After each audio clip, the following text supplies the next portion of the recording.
Hey, what's up, Superdads and other viewers of this channel? Thanks for tuning in. So today I want to talk about one kind of people, one class of people who absolutely, without question, should be doing HIIT training. And there's not really a good reason that I can think of why they wouldn't be doing HIIT training. Now, there are multiple classes of people that I believe should be doing HIIT training. But today we're going to focus on those people who are pretty much at their genetic limit in terms of muscle growth. Now, the reason that I say that this group of people should absolutely be doing HIIT training is basically this. It doesn't take much work to maintain muscle that's already built. It really doesn't. You could touch that muscle. You could, get a pump in that muscle basically once a week, and you would be probably totally fine in terms of maintaining it, right?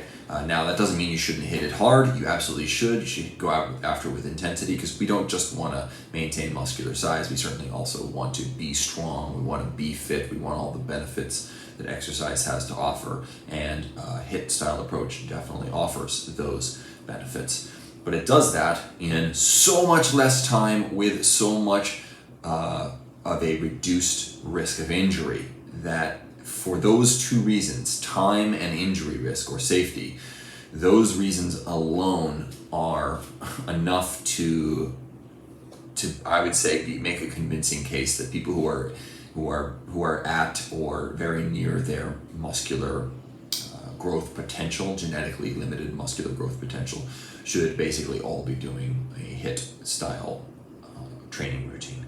Okay, so obviously the question then becomes, how do you know if you are near your genetic limit for muscle growth?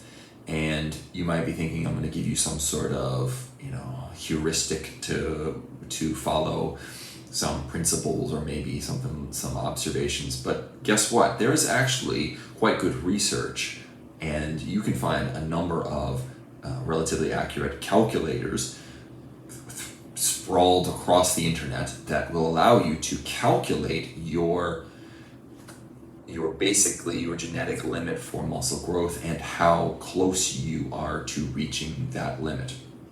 And all you really need to accomplish this is a tape measure.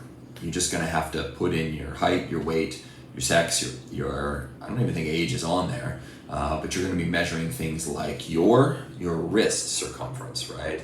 Your ankle circumference, your around the bicep circumference, these sorts of things. So when they say, you may have heard the old bro wisdom that if you can reach around your wrist with your fingers, then you're probably a hard gainer. It's probably hard for you to gain muscle.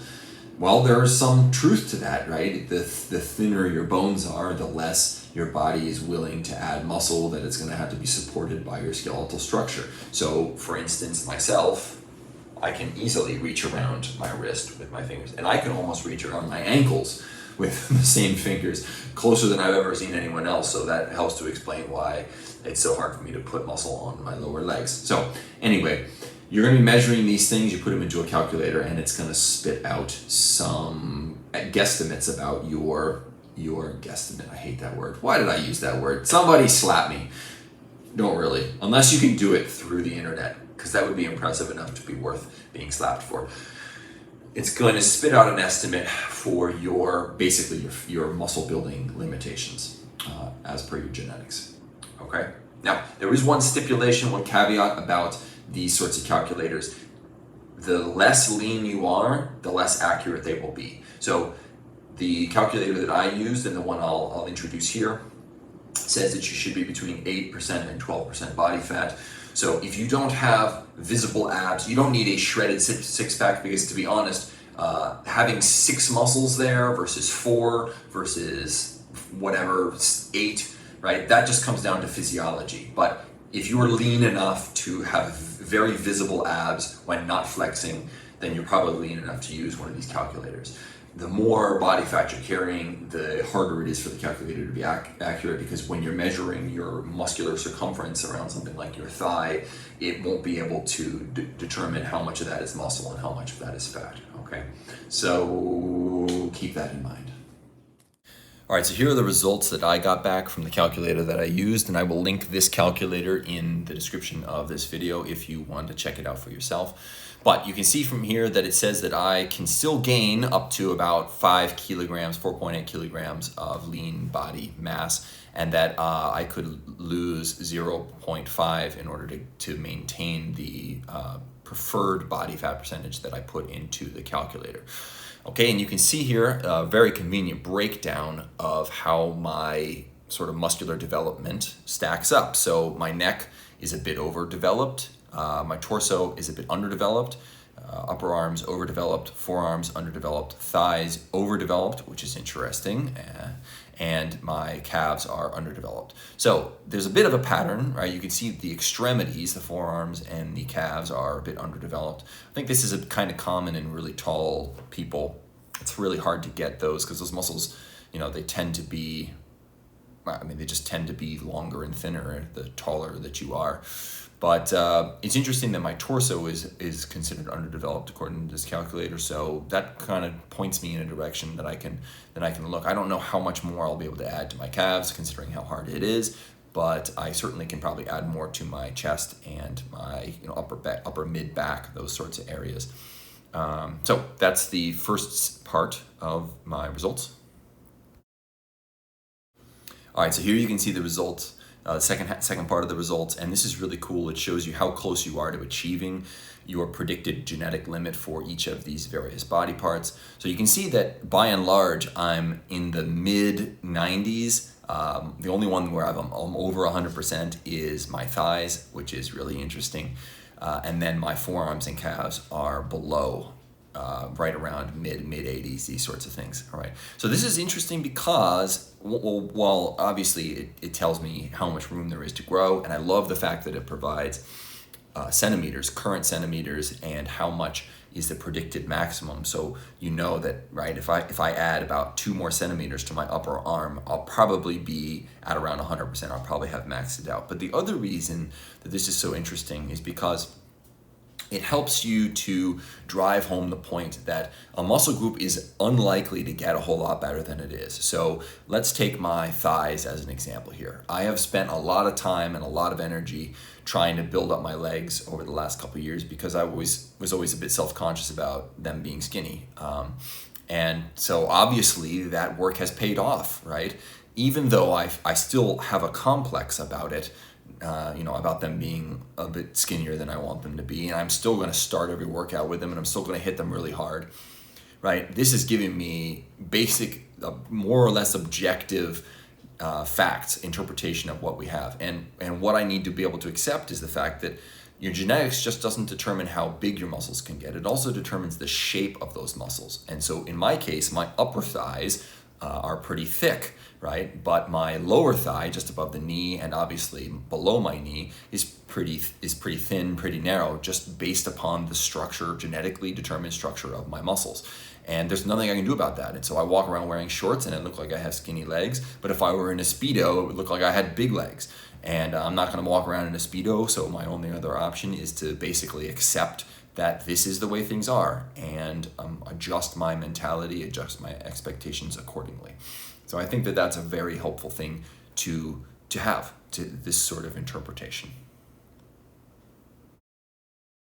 Okay, and finally here we have the maximum body weight that I can probably reach being at 10% body fat, and that's 103.8. And that to me is fascinating because when I was doing my bulk, I found that when I got to around 103.8, it was really hard to get beyond that, like really super difficult. I struggled so much. It did seem like no matter how much I ate, no matter how much full fat dairy or whatever else, whole eggs or whatever I was eating, it was really hard to get past 103.8, which suggests that there might be some governor that is built into my body that basically says this is as big as your structure will allow you to get, or as big as it would be normal for you to get, right? Whether that is muscle or whether that is fat. And some people might have a stricter governor, whereas other people's governor might not be as strict, and probably that changes a bit with age.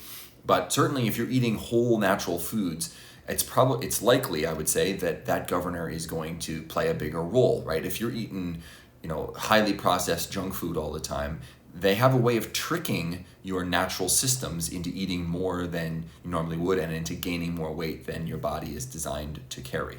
Okay, you also have there the normalized FFMI, which is the fat-free mass index, and mine is 22.1, which puts me just above competitive power athlete and below internationally competitive bodybuilder, which I don't think I'm anywhere near an internationally competitive bodybuilder. But I do carry a bit of muscle around on me, and so it's cool to know where you sort of fall in there. If you check out, you do this for yourself, you can find out where you're falling currently in comparison to a normalized population distribution there. Okay, so what are the takeaways from doing something like this? Well, as I said in the beginning, the reason I'm making this video is to suggest that if you are anywhere if you're close to your genetic potential for muscle growth, especially in a particular body part, then it's probably a good idea for you to switch over into a HIIT style training if you're not already doing it, because you'll be able to maintain the muscle that you have by spending way less time working out, and you will also subject yourself to much lower risk of injury, if not heal, correct some of the injuries that you've already sustained. I know that's what happened in my case. So considering the data that I just showed you, the results that I just showed you, right? If I look at that and I say, well, my upper legs are actually 103% of what my genetic potential says. So there's no reason I should be doing volume training, high volume squats with high frequency, just blasting away on them, because I'm really unlikely to get much more growth out of them. Sure, I could make my squat stronger by doing that, but the squat, barbell squat, is no less arbitrary a movement than any other movement is. It makes your muscles stronger, and I would rather spend the time using my legs to do stuff like working on my boxing footwork, or developing my kicking game, or making my triangle choke stronger, or some other, maybe it's tennis, maybe you want to be a good sprinter, right? So use your legs to do some skill that you can develop with them, rather than spending a bunch of time to develop musculature that is already at or close to its genetic potential. Now, something like, my arms, what else? My neck, I do some neck work, but again, HIIT style, right? About once a week, something like that, to maintain neck strength. But my upper arms are like 97%, right? So to get that last 3%, how much am I willing to sacrifice in order to get an extra 3% out of my arms? Diminishing returns, right? Now, when I get to something like my chest, which was like 93%, 94%, and according to that chart, it was a little bit underdeveloped. Okay, well, I put 5 centimeters on my chest over the last year doing HIIT style training. So all I would need to do is move chest work up earlier in my programming, so that I'm doing that one earlier, and just make sure I'm hitting it, the way I've been hitting it the last year. Not really too many changes, because I saw good change with that. When we get to something like forearms or calves, where I'm in my mid 80%, that's where some experimentation might be warranted in my case, right? I don't particularly find that HIIT style training works really well for my calves, right? I can train them real hard, they get, and to the point where they reach muscular failure in 2 different positions or whatever it is. But if I only do that once or twice a week, I don't see a whole lot of change in them. But then again, I've tried just about everything for them, and they don't really want to respond. So, I could keep experimenting. And because I'm doing so much less with the other muscle groups that I'm just trying to maintain, I have that time. I also have that ability to recover. That isn't, because it's, your recoverability is a systemic thing. If you really crush your chest, your body, the whole system of your body, is going to be trying to recover from that workout. And so if you hit something else the next day, you're then diverting resources that could be going into the recovery of your chest, which is one reason why I prefer to do full body workouts generally. And it's also why, I tend to keep the sort of micro workouts, things, things that I do on the off days, I try to keep those to smaller muscle groups, like the calves or like a grip training or something like that, where I know that even if I take that muscle to failure, I deeply fatigue the muscle, that it's not going to take a whole lot of resources away from the other larger muscle groups that I exercised thoroughly the preceding day. Okay, so I can experiment with my forearms and my calves and see what works. And I have some measurements here, and I can measure again at some point and see if I've made any improvements. And so there we have the ability to experiment and move forward based upon the results. Okay, so take all of this stuff, do with it what you will. If you are at or close to your genetic potential for muscle growth, I cannot recommend highly enough that you start incorporating HIIT principles for your health, for your relationships, for your overall satisfaction with life, right? And if you're still finding yourself drawn to spending hours and hours in the gym each week, to working on muscles that are genetically limited to, in their ability to grow beyond where they currently are, well, then maybe going to the gym is not serving a physical purpose for you. Maybe it's a social purpose. Maybe it's an egoic purpose. Maybe the reason you're in there is because your identity, your self-identity is so wrapped up in being a gym goer. And it's up to you to ask whether or not that is the identity that you want to spend your life defending, crafting for yourself. So I hope that this was helpful. Again, the link for this calculator will be in the description of the video. And again, the final caveat, make sure that you're in a low enough body fat percentage that you have visible abs. To do this, the lower the body fat percentage is, the more accurate the calculator will be. Thanks for watching, everybody.